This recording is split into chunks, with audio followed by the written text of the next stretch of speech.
Questa serie di video funge da approfondimento narrativo, filosofico ed introspettivo di Final Fantasy IX. Questo videogioco ha ricevuto l'amore che merita soltanto da qualche anno a questa parte, nonostante una calda accoglienza da parte della critica fin da subito. Purtroppo, molti hanno difficoltà nel superare lo scoglio iniziale della grafica cartunesca, del mondo colorato e dei toni scanzonati. Il mio scopo non sarà quello di farvi cambiare idea riguardo al gioco, al personaggio o l'argomento in questione, ma mi limiterò soltanto a darvi la mia visione delle cose di un gioco che amo con tutto il cuore.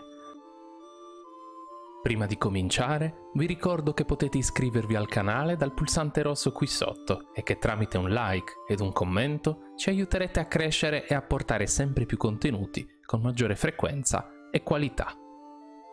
Io sono Steve e oggi parleremo della perfida regina di Alexandria, Bran Raza Alexandro XVI. Mettetevi comodi e buon ascolto. Bran nasce nell'ottobre del 1760 e sin da piccola soffre degli orrori della guerra, perdendo il padre a 10 anni durante il conflitto tra Alexandria e Burmesia. All'età di 16 anni, ella si sposa e diviene regina. Nonostante regnino pace e prosperità, la ragazza perde anche la propria madre 7 anni dopo. L'anno successivo mette al mondo la piccola Garnet, che sarà posta poi sotto la protezione del cavaliere Adalberto Steiner, forte della sua vittoria contro una promettente Beatrix. La bambina muore tragicamente un anno dopo e, nonostante il duro colpo per la famiglia reale, viene mantenuto il silenzio sull'accaduto, approfittando del fortuito incontro con una bimba identica a lei, arrivata dal mare con una zattera ed una madre ormai prossima alla morte. Questa piccola creatura sostituisce la vera Garnet e viene cresciuta come fosse lei, dal momento che la bambina stessa, il cui vero nome è Sara, non ricorda nulla del suo passato.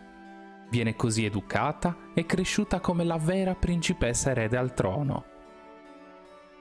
Nel 1794 anche il marito di Bran muore e stavolta la ferita è troppo grave per lei, che sprofonda in un abisso di solitudine e disperazione. Con solo una figlia adottiva e nessun altro al mondo, il cuore della regina, reso fragile dalle perdite passate, si lascia vincere dal desiderio di poter soddisfare almeno se stessa.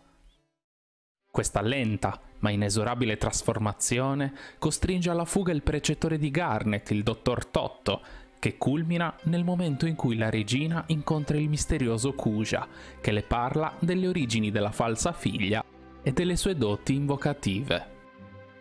Affascinata dal potere e convinta che questo l'avrebbe resa di nuovo felice, crea con l'ausilio del suo nuovo complice un esercito di maghi neri, fantoci pregni di magia fabbricati nei sotterranei di Dali, che l'avrebbero aiutata nell'ascesa al potere e nell'ottenimento dei gioielli dell'invocazione. Così avviene e la regina di Alexandria, ormai inarrestabile, conquista Burmesia, Cleira, Lindblum e l'egemonia dell'intero continente, con l'ausilio dei gioielli ancestrali che troverà nel suo distruttivo cammino, dei maghi neri e dei soldati del suo esercito.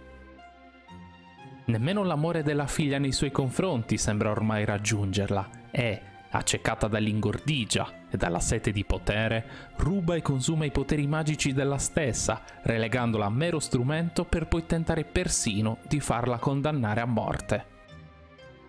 Soltanto l'intervento di Jidan e compagni impedirà che la ragazza subisca questa sorte.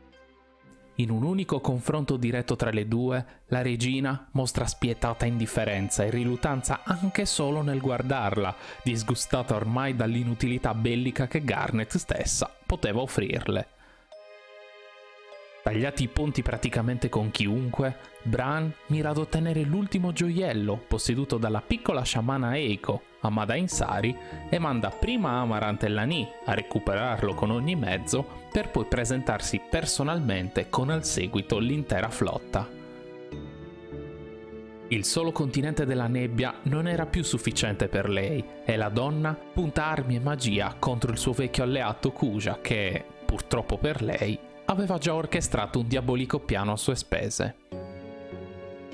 Costretta all'uso delle invocazioni per poter pareggiare il potere del genoma tradito, Bran fa solo il gioco del suo nemico, portando nell'isola il re dei draghi Bahamut, che finirà per essere soggiogato dallo stesso Kuja ed essere utilizzato contro di lei.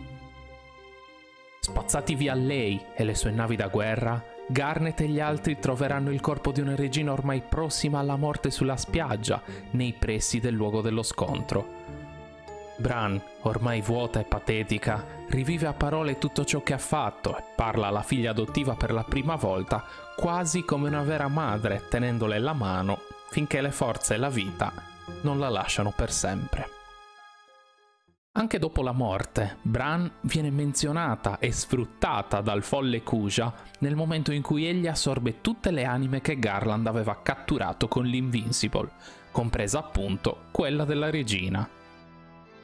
Grazie anche e soprattutto a quell'anima fortemente attaccata alla vita, al potere ed alla conquista, il genoma ottiene l'agognato potere della trance, che lo rende quasi invincibile e talmente forte da permettergli di distruggere l'intero pianeta Terra da solo. Bran rappresenta l'umanità nel suo stato peggiore, rappresenta il dolore della perdita ed il disperato desiderio della felicità personale anche al costo di quella altrui. Bran è il peccato di gola portato all'estremo, affamata tanto di territorio e potere quanto di felicità e sentimenti che ha perso durante la sua vita fatta di lutti e disgrazie. Bran è la non accettazione della morte, della solitudine, della perdita.